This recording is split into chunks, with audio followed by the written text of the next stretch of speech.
네, 유희정 기자의 취재 수첩 시간입니다. 울산 MBC 보도국 유희정 기자 나왔어요. 어서 오세요. 네, 안녕하세요. 안녕하십니까? 네. 지난주에 이어서 피사실 공표죄에 대한 얘기를 오늘도 할 텐데 이 피사실 공표죄가 어떤 범죄이고 이걸 또 왜 범죄로 보느냐, 울산에서 또 왜 이렇게 이슈가 되느냐 지난주에 자세히 소개를 해주셨고요. 네. 그리고 지난주 방송된 내용은 울산 MBC 홈페이지 포커스 오늘 메뉴에서 다시 보기 코너를 통해서 들으실 수가 있겠고요. 또 혹은 유튜브에서 울산 MBC 뉴스를 검색하시면 지금 방송되는 내용이 그대로 녹화돼서 업로드가 됩니다. 또 방송이 끝난 뒤에 매주 화요일 저녁 8시에 업로드가 되니까요. 많은 관심을 부탁드립니다. 자, 유 기자. 네. 지금 피사실 공표죄가 울산에서 특히 이슈가 되는 이유는 지난주에 전해주시긴 했습니다마는 결국은 울산 지역의 경찰과 검찰 간의 갈등과 관련이 깊다. 이런 분석이 나오고 있는데요. 이게 사실입니까? 예, 이게 당사자들은 계속 아니라고 하고는 있습니다만 예. 그렇게 보는 시각이 대체로 많습니다. 그러니까 지난해부터 검찰과 경찰 간의 갈등이나 긴장 관계가 계속되고 있다는 얘기는 지난주에 제가 전달을 드렸고요. 예. 사실 피의사실 공표죄는 그런 갈등이 이제 전면으로 드러난 계기이면서 이렇게 말하면 조금 과할 수도 있겠지만 일종의 지금 전장이 지금 피의사실 공표죄라는 현장이다. 예. 그 전장 위에서 경찰과 검찰이 갈등을 하고 있는 거 아니냐. 이제 이런 분석들이 많습니다. 이제 뭐 잠깐 말씀드리자면 그 이른바 고래고기 환부 사건, 그러니까 불법 포획됐다고 의심되는 고기를 검사가 돌려줬다는 의혹과 관련된 사건이라거나 지난해에 뭐 김기현 전 울산시장의 측근 비리 의혹을 수사하는 과정에서 검찰과 경찰 간의 갈등이 조금씩 쌓이고 있던가 이게 여기서 이제 불거진 거 아니냐라는 분석이 많죠. 뭐 말씀드렸지만 지난해 12월에 이제 피의사실 공표를 하지 말라고 울산지검에서 뭐 수사하고 있는 경찰이나 해경이나 관련 기관들의 공문을 보내기도 했고 그리고 이제 최근에 피의사실 공표한 혐의가 있다라면서 울산지방경찰청 소속의 경찰관 2명에 대해서 이제 피의자로 입건을 해서 수사를 하고 있기도 합니다. 자, 그러면 실제로 어떻습니까? 경찰관들이 피의사실 공표라는 범죄를 저지른 것 같아. 이렇게 볼 수 있는 겁니까? 검찰이 그렇게 판단하고 있다는 겁니다. 아직 검찰이 어떤, 그렇죠. 이것 또한 이제 뭐 피의자니까 피의 사실이 어떤 확인된 게 없기 때문에 재판을 통해서 정해진 게 있는 것은 아닙니다만 검찰에서 피의 사실 공표하지 말라고 공문을 보냈다고 말씀드렸는데 이 당시에 공문 보내면서 피의 사실을 공표하는 행위가 빈번하게 발생하고 있다. 그래서 그런 행위를 계속 하게 되면 이제 뭐 따로 고소 고발이 없어도 당신들이 처벌을 받을 수 있으니까 조심해라. 이런 취지로 얘기를 한 거였거든요. 실제로 그런 공문을 보낸 다음에 경찰에서 뭐 사건 관련 브리핑을 굉장히 많이 줄였어요. 우리 뉴스 보시다 보면 많이 기억하시겠지만 이제 기자들이 뭐 경찰서나 아니면 뭐 지방 경찰청 같은데 가 보면 이렇게 뭐 증거물 같은 거 증거 제 1호, 2호에서 증거물들이 증 1, 2, 3 뭐 이렇게 있는 거 이렇게 쭉 늘어놓고 뭐 경찰관들한테 증거품에 대해서 설명을 듣는다거나 아니면 수사했던 경찰 담당자라거나 아니면 뭐 감독관들이 나와서 이게 어떤 사건이었고 뭐 몇 명을 검거해서 어떻게 구속했고 이런 브리핑 기사들 참 많이 했는데 최근 들어서 뉴스에서 이런 거 보신 기억 거의 없을 겁니다. 이게 실제로 이런 공문 보낸 이후에 경찰에서 이런 브리핑을 굉장히 많이 줄였거든요. 올해 같은 경우에는 딱 3번 했습니다. 경찰에서 했는데 위조한 면허증으로 가짜 약사로 행세를 하면서 약국에 취직해서 일했던 여성이 이제 검거돼서 입건이 된 경우가 있었고 그다음에 이제 고층 아파트들을 돌면서 상습 절도를 벌이는 범인이 있으니까 이걸 조심해라 이런 브리핑을 한 적도 있었고 마지막으로는 이제 인터넷 전화기를 개설해서 보이스피싱 하는 사람들한테 넘긴 일당이 적발됐다 이런 거 3건을 보낸 적이 있었는데 검찰이 이 중에 2가지에 대해서 문제를 삼았어요. 일단 가짜 약사 사건에 대해서는 검찰이 지금 수사를 해서 실제로 경찰관들을 피의자로 지금 보기까지 했으니까요. 이 과정에서 이제 그 당시 사건을 취재했던 기자들을 상대로 경찰에서 사건을 어떻게 알려줬냐, 보도자료는 어떤 식으로 배포했냐, 뭐 약사 이름이 나왔냐, 뭐 각종 증거나 이런 자료를 얼마나 줬냐 이런 거를 다 일일이 물어보는 일도 있었고요.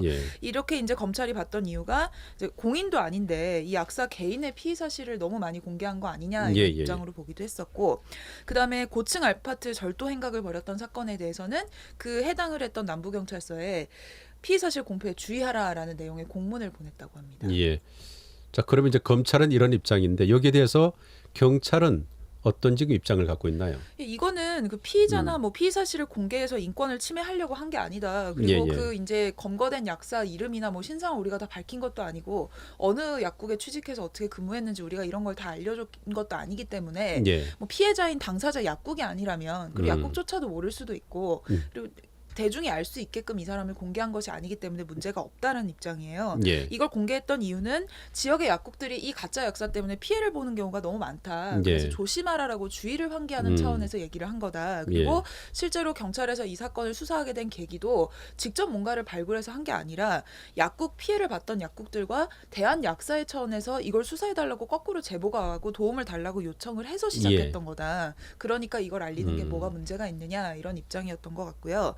그다음에 고층 아파트 절도 행각 사건 같은 경우에도 이제 특히 지금 여름철이니까 이제 고층 아파트 경우에 이제 문 베란다나 이런 데 문 안 잠그시고 그냥 주무시는 경우들 많잖아요. 예, 예. 현관문 열어놓으시는 그렇죠. 경우도 있고 이런 식으로 이제 고층이란 이유로 문단속이 소홀한 집들이 범죄의 대상이 되는 경우가 빈번하니까 이거에 대해서 좀 조심하는 게 좋지 않겠느냐 이런 걸 시민들한테 주의사항을 알려주기 위해서 한 거지 범인을 공개해서 범인을 망신 주려고 한 게 그런 건 아니다. 아니다. 이런 입장인 것 같습니다. 자, 경찰은 또 이렇게 지금 말하고 있고요. 네. 자, 그러니까 어떻습니까? 그 피의 사실을 공개한 건 맞지만 네. 또 여기에는 이유가 있었다. 예. 그런 얘기입니까? 그렇죠. 그럴 만한 네. 이유가 있었기 때문에 공개를 한 거고 그 과정에서 이 사람의 개인 정보나 신상은 최대한 보호를 했기 때문에 문제가 될 게 없다라는 게 경찰의 입장인 것 같습니다. 예. 사실 이런 입장은 경찰뿐만 아니라 검찰도 계속해서 주장해 왔던 것 중에 하나예요. 왜냐하면 수사 과정에서 피의 사실을 공개하는 경우는 경찰뿐만 아니라 검찰도 수사 중간중간에 예를 들어서 기자들이 물어봐서 답변을 해준다거나 이런 식으로 공개가 되는 경우가 굉장히 많거든요. 예. 근데 이게 분명히 형법에서 규정하는 범죄임에도 불구하고 피의 사실 공표를 했다고 수사 담당자가 기소된 사례는 지금까지 확인된 거로는 우리나라 역사상 없습니다. 예. 그러니까 울산지검에서 스스로 최근에 조사를 해본 적이 있었는데 이제 형사 사건들의 통계가 전산화돼서 기록이 시작된 게 1995년이에요. 네. 그래서 그 이후에 나왔던 기록들을 보면 피의 사실 공표죄로 입건돼서 이제 수사를 받은 사람은 560명이 좀 넘게 있기는 있습니다. 예. 그렇지만 실제로 이 사람은 정말로 잘못한 게 맞으니까 재판을 받아봐야 됐다라고 기소까지 간 경우가 단 한 명도 없었다는 거죠. 그리고 그 이전에 95년 이전에도 이 죄로 입건된 경우는 없는 것 같다라는 게 울산지검의 조사 결과이기도 합니다.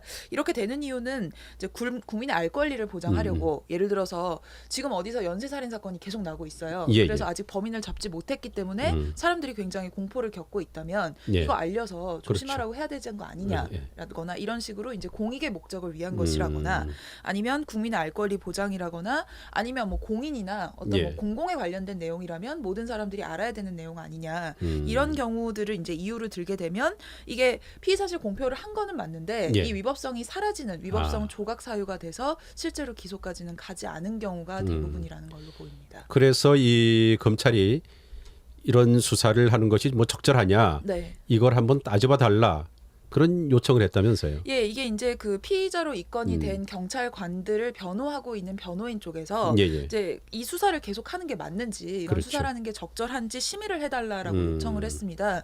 이거를 검사한테 직접 요청하는 거는 아니고요. 이제 외부 인사들로 구성된 심의위원회, 그러니까 대검찰청 산하의 검찰수사심의위원회라는 게 있습니다.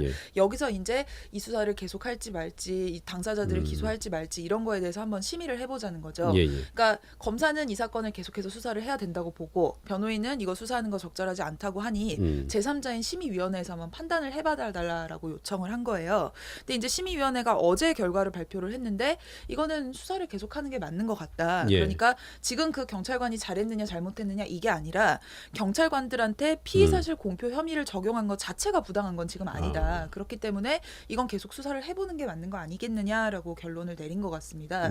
사실 이 심의위원회는 외부 인사들로 구성되어 있는 기관이고 검사들이 아니에요. 그렇기 때문에 우리나라에서 기소를 할 수 있는 권한은 검사한테만 있지 이런 심의위원회라고 하더라도 그럴 권한은 없죠. 그렇기 때문에 이 심의위원회가 내놓은 결과를 검사가 반드시 따라야 하는 것은 아닙니다. 그렇지만 이 사건 같은 경우에 검사는 계속 수사를 하려고 했고 심의위원회도 같은 결론을 내놨기 때문에 아마도 이 결과를 따를 걸로 보여요. 그래서 울산지검 같은 경우에 이제 그 변호인 측에서 이 심의를 해달라라고 요청을 낸 이후로는 수사를 그동안 진행하지 않고 멈추고 있었는데 이제 이 결과가 나왔으니까 다시 수사를 재개할 것이다. 이런 입장을 내놓기도 했습니다. 자, 이런 흐름에 대해서 경찰은 어떤 입장인가 궁금한데 아무래도 반발이 좀 크지 않을까요? 그럴 수밖에 없죠. 네. 왜냐하면 앞에서도 잠깐 말씀드렸지만 우리나라에서 지금 피의 사실 공표로 기소된 사례는 지금까지는 없는 걸로 보이거든요. 예. 그런데 만약 이 경찰관들이 기소가 된다면 전국에서 기소되는 첫 사례가 될 수도 있거든요. 예. 그러다 보니까 아무래도 선례로 남는 일이기 때문에 굉장히 긴장을 많이 하고 또 반발도 하고 있는 것 같아요. 그래서 이제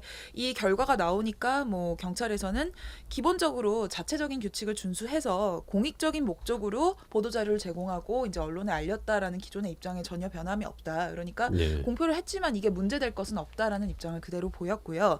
뭐 앞으로 경찰의 입장이 계속 반영되도록 준비하겠다. 그리고 이 피의사실 공표 문제가 매번 이렇게 문제가 될 것 같으면 제도적으로 개선을 해야 되는 거 아니냐라고 했습니다. 당장 지금 자유한국당 김성태 의원 같은 경우에 그 딸의 KT의 부정 채용 의혹과 관련해서 기소가 되니까 그동안 검사들이 자신이 받고 있는 피의 사실에 대해서 뭐 무단으로 공표를 했다라고 최근에 고소장을 제출하기도 했거든요. 그러니까 이 문제가 수사를 하고 있는 당사자라면 누구나 걸리는 일이기 때문에 그러면 어디까지가 범죄가 되고 어디부터는 어디까지는 공개해도 괜찮은 건지 이런 부분에 대해서 제도적으로 딱 명확히 했으면 좋겠다. 이런 입장을 내놓기도 했습니다. 그러니까 법률적인 개선이 있어야 될 것이다. 예.